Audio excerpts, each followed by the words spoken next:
السلام علیکم ورحمۃ اللہ وبرکاتہ۔ میں آپ کو اپنے یوٹیوب چینل وظائف کی دنیا میں ویلکم کرتی ہوں۔ آج کا جو ٹاپک ہے وہ ہے حضرت یوسف علیہ السلام کی اللہ تعالیٰ سے دعا، پیغمبران انداز دعا، یعنی کہ جو حضرت یوسف علیہ السلام تھے انہوں نے اللہ تعالیٰ سے کیسے دعا کی، تو اس کے بارے میں آج میں آپ کو ڈیپلی بتانے جا رہی ہوں۔ وہ یہ ہے کہ یہاں پر جو مذکورہ آیات کریمہ ان کی مختلف تفاسیر کو جمع کرنے سے یہ نتیجہ برآمد ہوتا ہے کہ جب مصر کے وزیر اعظم کی بیوی یعنی کہ ملکہ زلیخا نے حضرت یوسف علیہ السلام کو علانیہ کبریائی کی یعنی کہ گناہ کی دعوت دی، اور باوجود کہ جلیل القدر پیغمبر ہوتے ہوئے بھی ان کے مکروں سے اپنے آپ کو بچانے کے لیے، تحفظ کے لیے کسی دنیا دار لوگ سے مدد طلب کرنے کی بجائے براہ راست صرف اس حکم الحاکمین سے نصرت و فتح طلب کرنے کے لیے اپنے ہاتھ پھیلا دیے اور مسلسل دعائیں مانگتے چلے گئے اور اپنے پروردگار کو گڑگڑاتے مناتے اور بے بس تصور کرتے ہوئے والہانہ انداز میں یک بعد دیگرے 4-5 دعائیں مانگ لیں۔ واقعی وہ دعائیں نصیحت آموز ہیں۔ یہاں آداب دعا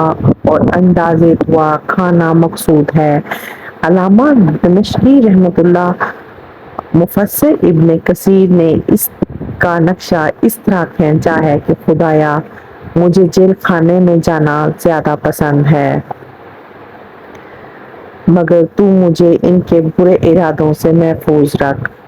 خدایا ایسا نہ ہو کہ میں کسی برائی میں پھنس جاؤں۔ اے میرے ربا،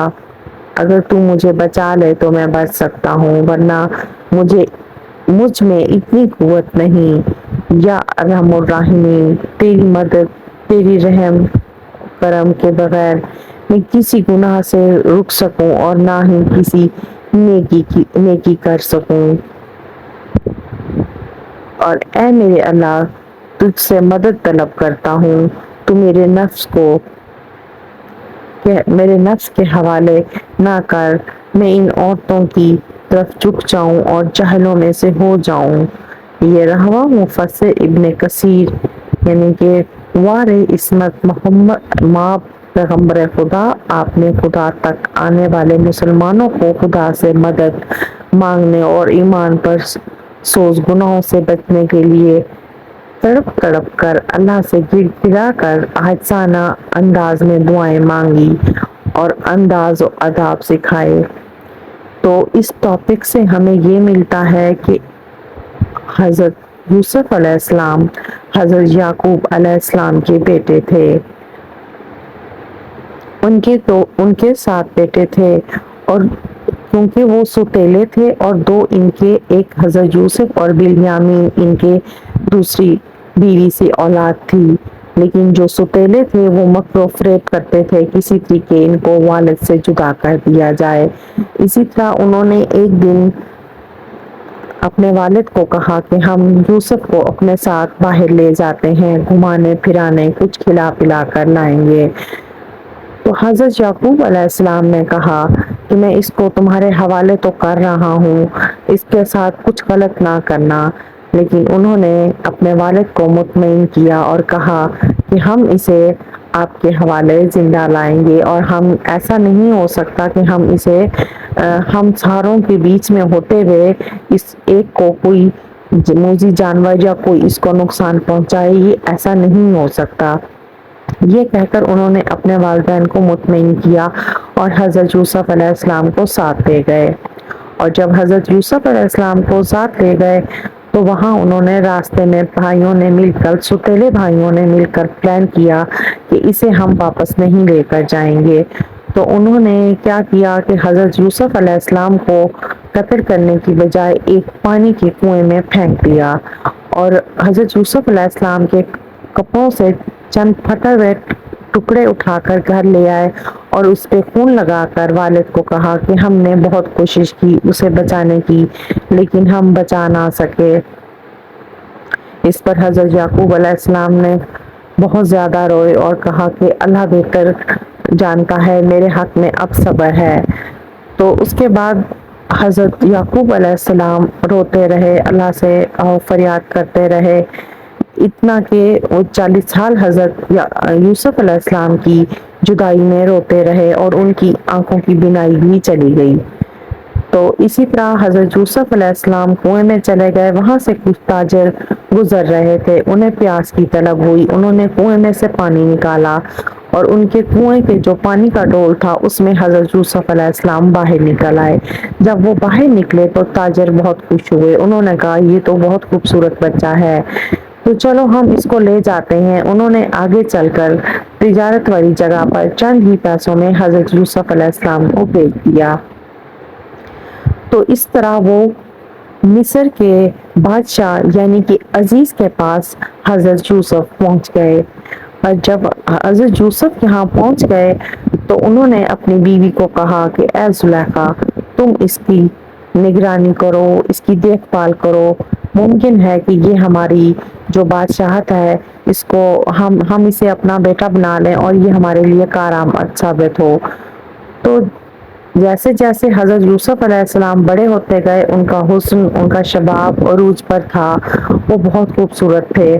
تو اس پر جو ان کی مصر کی جو بیوی تھی، عزیز کی بیوی تھی، بادشاہ کی بیوی، ان کی نظر خراب تھی، وہ انہیں اپنی طرف بہکانا چاہتی تھی، ورگلانا چاہتی تھی۔ ان موقعوں پر یعنی کہ جب مصر کے بادشاہ کی بیوی زلیخا نے جب حضرت یوسف علیہ السلام کو بہکانے کی کوشش کی تو انہوں نے اللہ تعالیٰ سے یہ 5 دعائیں طلب کی اور دعا مانگی، تو انہی دعاؤں کی بدولت اللہ تعالیٰ نے ان کی دعا سنی اور ان کے مکر و فریب سے اللہ تعالیٰ نے ان کو بچانے کے لیے انہوں نے اپنے لیے جیل منتخب کی، قید منتخب کی، اللہ سے قید کی دعا مانگی کہ اس کے مکر و فریب سے بہتر ہے کہ اللہ آپ مجھے قید میں ڈال دیجئے۔ تو اسی طرح مصر کے جو قاضی تھے ان کو لایا گیا، حضرت یوسف علیہ السلام کو زلیخا نے غلط کرنے کی ثابت کی، تو قاضی نے فیصلہ دیا کہ قمیض اگر آگے سے پھٹی ہے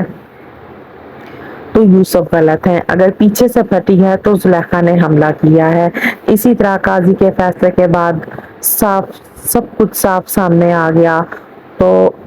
مصر کے جو بادشاہ تھے عزیز، انہوں نے اپنی بیوی کو کہا اللہ سے توبہ کرو، تم نے بہت خطا کار ہو گئی ہو، تم گناہ گار ہو گئی ہو۔ تو اس طرح خیر انہوں نے اس کے بعد بھی کوشش کی کہ حضرت یوسف علیہ السلام کو اپنی طرف راغب کریں، لیکن حضرت یوسف علیہ السلام نہ ہوئے اور وہ کسی طرح جیل میں چلے گئے۔ اب وہ جانتی تھیں، تو اسی طرح انہوں نے حضرت یوسف علیہ السلام کو جیل میں بھجوا دیا۔ پھر وہاں اللہ تعالیٰ نے ان کو خواب کی تعبیر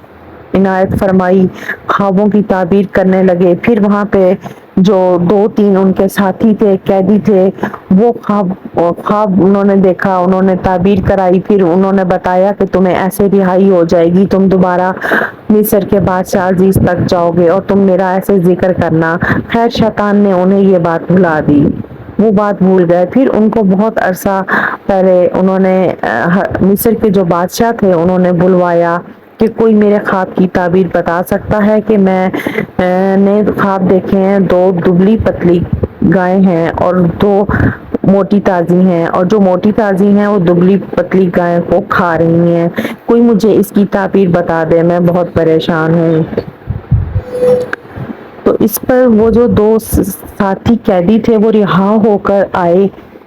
تو انہوں نے مصر کے جو بادشاہ تھے کہا کہ ہمیں جیل جانے کا موقع دیجیے۔ وہاں پہ ایک جو قیدی ہے وہ اس کے بارے میں، اس کی تعبیر کے بارے میں بہت اچھے سے جانتا ہے۔ تو جو ادھر کا بادشاہ تھا مصر کا، اس نے کہا کہ ٹھیک ہے آپ جیل میں جائیں اور مجھے اس کی تعبیر بتائیں۔ وہ 2 قیدی وہاں آئے حضرت یوسف علیہ السلام کے پاس اور اپنا معاملہ بیان کیا، اور مصر کے بادشاہ کا جو خواب تھا بیان کیا اور تعبیر لے کر باہر آئے۔ جب وہ باہر آئے تو انہوں نے سارا واقعہ بیان کیا، تو حضرت یوسف علیہ السلام کو حکم دیا خلیجی کے، تو اس طرح عزیز کو جب بتایا تو انہوں نے حضرت یوسف علیہ السلام کو باہر نکلنے کا حکم دیا اور انہیں رہائی ہو گئی۔ تو تب انہوں نے جو ان کی بیوی تھی انہوں نے اس چیز کا اقرار کیا کہ یہ بے گناہ تھے، میں ہی خطا کار تھی، میں نے ہی ان کو اپنی طرف ورگلانے کی کوشش کی۔ تو اس طرح حضرت یوسف علیہ السلام باہر آ گئے، جو انہوں نے جتنی دعائیں کی تھیں یک کے بعد دیگر ساری کی ساری وہ دعائیں اسی طریقے سے قبول ہونے لگیں اور ساری سچ ہو کر سامنے آنے لگیں۔ اسی طرح پھر جو مصر کے بادشاہ تھے انہوں نے اس چیز کو انہیں حضرت یوسف علیہ السلام نے بولا کہ آپ مجھے فلاں فلاں چیز کے بارے میں اس کا وزیر بنا دیجئے اور میں اس کے بارے میں بہت اچھے سے علم رکھتا ہوں۔ تو اس طریقے سے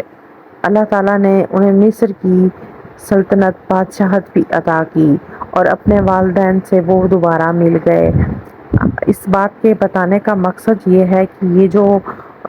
حضرت یوسف علیہ السلام نے جو دعائیں مانگی تھیں وہ ایک فتنہ، فساد اور شر اور ورگلانے سے بچنے کے لیے جو دعا کی تھی، اللہ تعالیٰ نے وہ ان کی دعا سنی۔ تو اس چیز سے ہمیں یہ ملتا ہے کہ ہمیں جب بھی دعا کرنی چاہیے۔ اسی طرح پیغمبروں نے بھی اللہ تعالیٰ سے دعا کے ذریعے مدد مانگی ہے، تو پھر ہم انسان ہیں، ہم بھی اپنی مدد اپنے اللہ سے اپنی دعا کے ذریعے بتا کر کریں۔ امید کرتی ہوں کہ آپ کو یہ جو میں نے آج ٹاپک بتایا ہے ڈیپلی اس کی اچھا لگا ہوگا۔ اگر آپ کو مزید اچھی ویڈیوز اور ٹاپک کے بارے میں آپ چاہتے ہیں کہ میں ویڈیوز بناؤں تو آپ میرے چینل کو سبسکرائب کر دیں، بیل آئیکن کا بٹن پریس کر دیں تاکہ ہر آنے والی نیو ویڈیو آپ کو ملتی رہے۔